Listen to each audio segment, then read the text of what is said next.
오늘은 10월 29일 스가랴 14장 1절부터 8절 말씀입니다. 오늘 본문은 하나님께서 심판하신다는 얘기를 하셔요. 심판의 날을 말씀하시는데 그날을 여호와의 날이라고 분명하게 말씀하십니다. 그래서 하나님이 심판하시는데 이 심판은 좀 특이해요. 어떤 심판이냐면 심판이라고 하면 다 없어지고 멸하는 거잖아요. 그런데 하나님께서는 그 심판 가운데도 또 회복을 약속하세요. 심판과 회복이 같이 있는 날을 오늘 본문에서는 여호와의 날 이렇게 표현하고 있어요.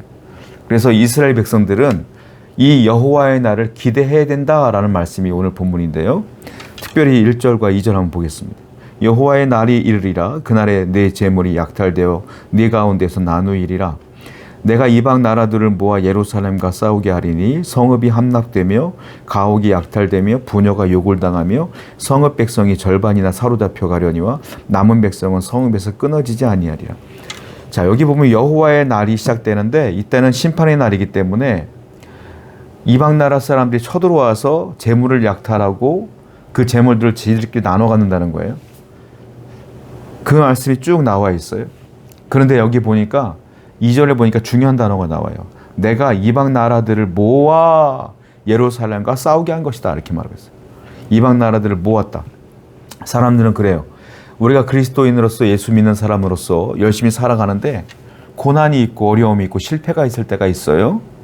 그때 주위 사람들이나 나 스스로가 이렇게 고민합니다. 아니 내가 기도했는데 왜 이렇게 어려운 거야? 내가 예수님을 잘 믿는데 왜 심판이 오지? 왜 고난이 오지? 주위 사람들도 그래요. 아니 저 친구는 그렇게 신앙생활 열심히 하는데 뭐 이렇게 잘 안 돼? 라고 말할 때가 있다는 거예요. 실패, 고난, 아픔, 절망 이 모든 단어는 왠지 그리스도인들과 안 어울리는 것 같아요. 근데 성경 보세요. 2절 보니까 뭐라고 했어요? 내가 이방 나라들을 모았다. 그 고난도 그 고통도 누가 하는 것이다? 내가 허락한 거야 이 말이에요. 왜요? 이유가 있겠죠. 우리는 모르는 하나님의 이유가 있겠죠.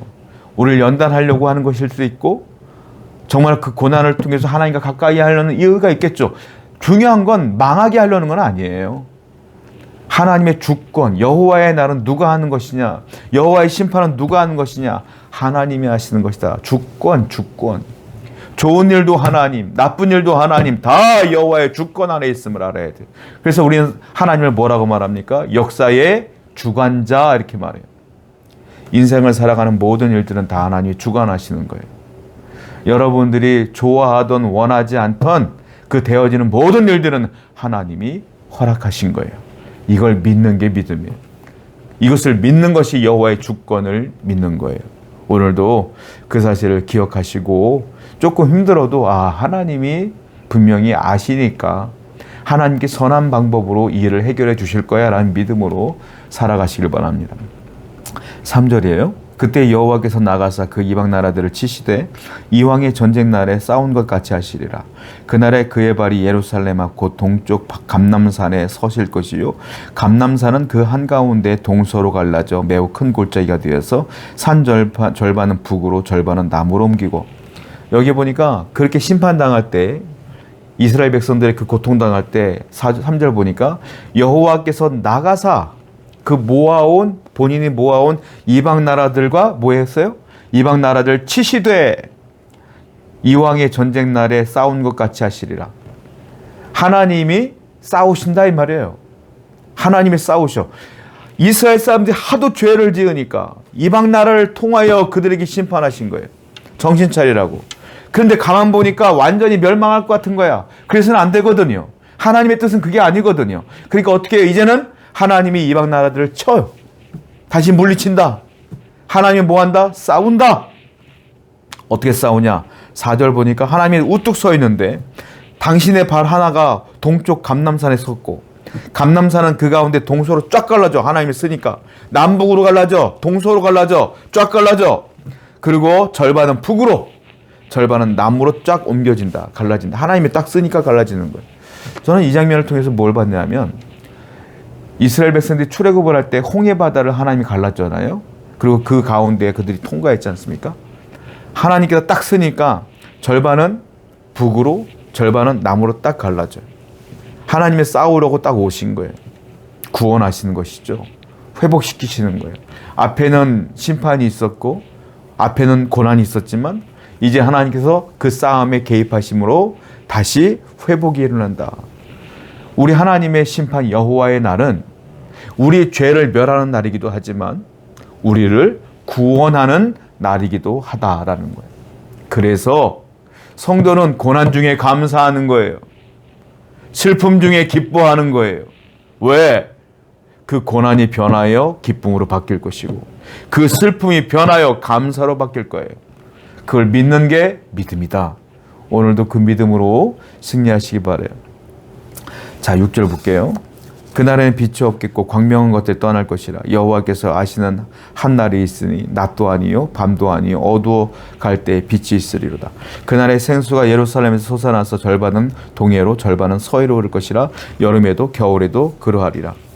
자, 여호와의 심판의 날에 대한 묘사를 하는데 자연현상을 통하여 그 날을 묘사하고 있어요. 그날은 빛이 없어진다. 광명도 없어진다. 낮인데 해가 떠 있는데도 어둡다. 이 장면이 언제 있었죠? 예수님 돌아가시는 날. 칠흑같이 어두운, 낮인데도 어두운 밤처럼 됐잖아요. 그런 일이 벌어질 것이다. 한낮인데 낮도 아니요 밤도 아니라 어두워져 갈 때 빛이 있으리로다.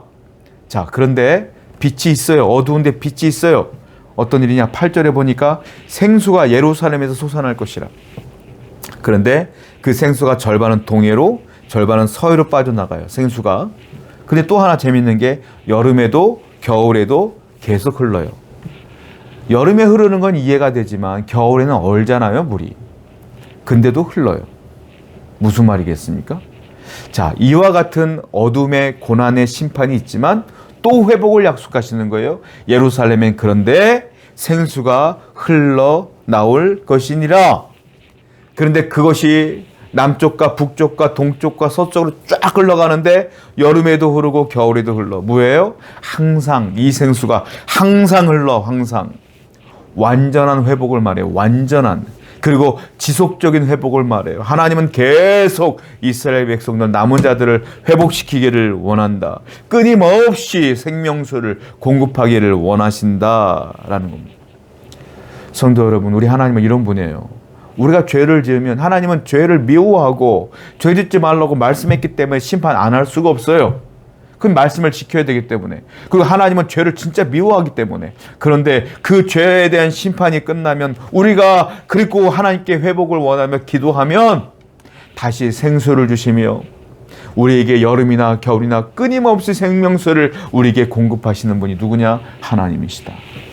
이 사실을 기억하세요. 그러니까 성도는 뭘 조심해야 된다? 죄를 조심해야 된다. 죄 짓지 않도록 노력해야 돼요. 오늘도 그런 하나님의 은혜를 기억하고 경험하는 여러분 되기를 축원드립니다. 기도합니다. 하나님 아버지, 우리 하나님은 죄를 미워하시고 성도들을 사랑하십니다.